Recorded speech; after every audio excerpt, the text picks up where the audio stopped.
Hello guys and welcome back to my channel. If you're new here, hello and welcome. This is Real and Wonderful. In today's video, I'm going to be talking about the types of questions that exist on the planet. There are quite a few of them, but I'm going to tell you a little bit about them and give you some examples of them so that you can have a better understanding of the type of questions that people ask and whatnot. So let's get right into the video.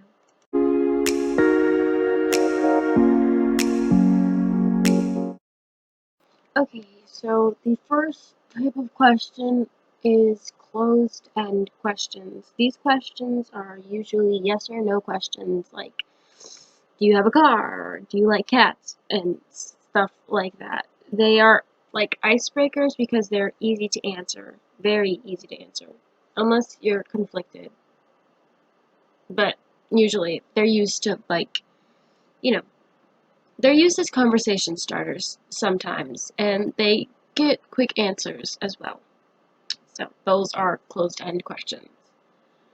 Moving on to the next type of question, we have open questions. These questions, they require a little bit more thought. These are more so like, how do I explain it? Like, hold on, give me 1 second. Okay, think of the questions you get on a test, open response questions. It's kind of like that. It makes you think a little bit more about the topic, like why do you like that, or something of that sort. So these are useful for creative or critical discussions or finding out more information on a person or subject. Next we have probing. Probing questions are questions that gain clarification, and they encourage other people to tell more information. So they encourage the person responding to the questions to give more information about it.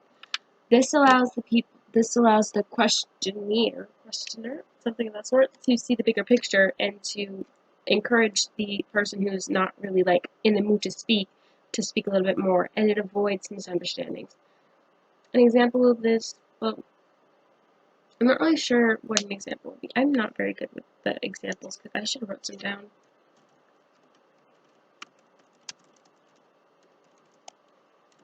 Okay, so an example of that is, why do you think that is, or what sort of impact do you think that has?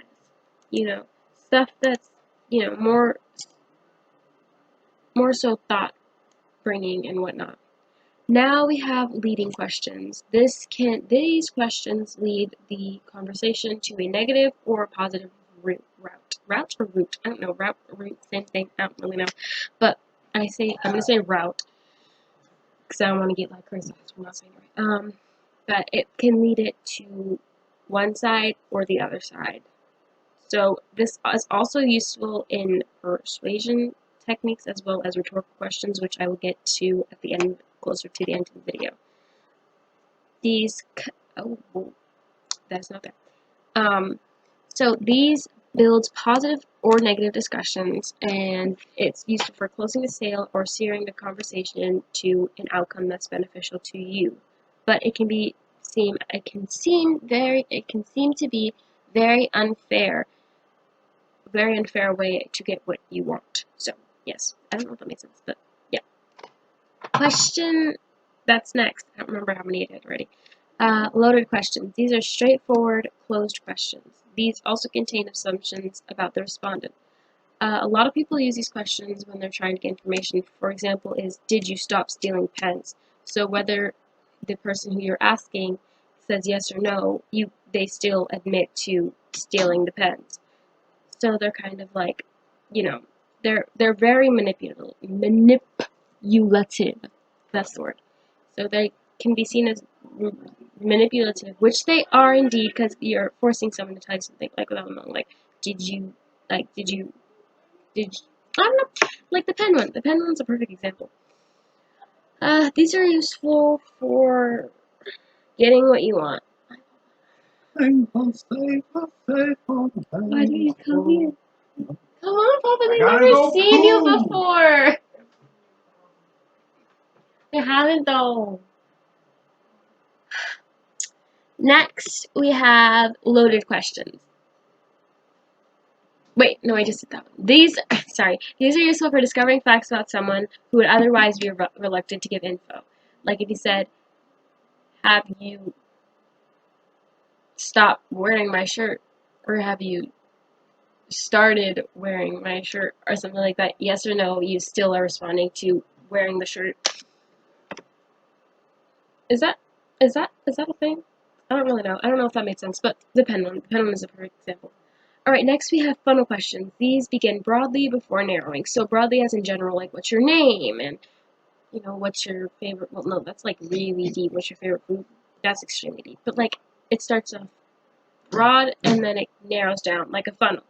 So that an example of this would be you starting a conversation with someone being like, "Hi, how are you?" You know, and it goes on from that, and then it goes like, "Why'd you choose to become what you became?" or "What's your career choice?" and things like that. This is useful to in building relationships and discovering very specific information, as well as diffusing arguments. This is also used to diffuse tension. Same thing as diffusing arguments in a sense. All right, the second to last question type is recall and process. Now these questions are two separate things, but they're in the same genre type thing. Recall questions are questions such as where do you put the keys? Where do you put the keys and stuff? So the recall questions require the person you're asking to remember a fact, like where'd you put the chapstick or where'd you put your clothing. That it's you're remembering it. Now processing questions, they require an opinion of like why do you like this, or why do you do this, or why do you put your keys there. That's like kind of an opinion sort of thing. I believe I did that properly. It's like kind of understanding the reason why, because processing is understanding. This is useful for encouraging critical thought and in-depth, and it can bring an in-depth evaluation of a subject. Last but not least, rhetorical questions. These are probably like the best questions on the planet. I think they're really fun, even though like I barely understand them. These do not require an answer. So if you answer a rhetorical question, you're most likely labeled as dumb because you're not supposed to answer a rhetorical question, but some people do it. It's basically a statement phrased as a question. So like, isn't it great being outside? Well, no. The, people use it for persuasion and whatnot and building engagement. So I'm not entirely positive an example of that would be like, just like if, let's say a character says, this is scary. I'm not really sure. Hold on, let me look up some examples. I am not fully prepared for these, like, two of these questions.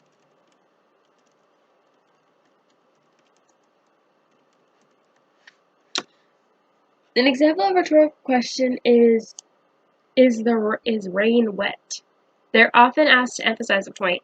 So it's basically like things like if someone says, "Oh, do you want to go to the movies with me?" and then someone else is like, "Do birds fly?" So it's kind of like you should already know the answer. It's kind of like emphasizing an obvious point, but like in a question form. So yeah, that's a lot of type of questions, but I do hope that I did them justice.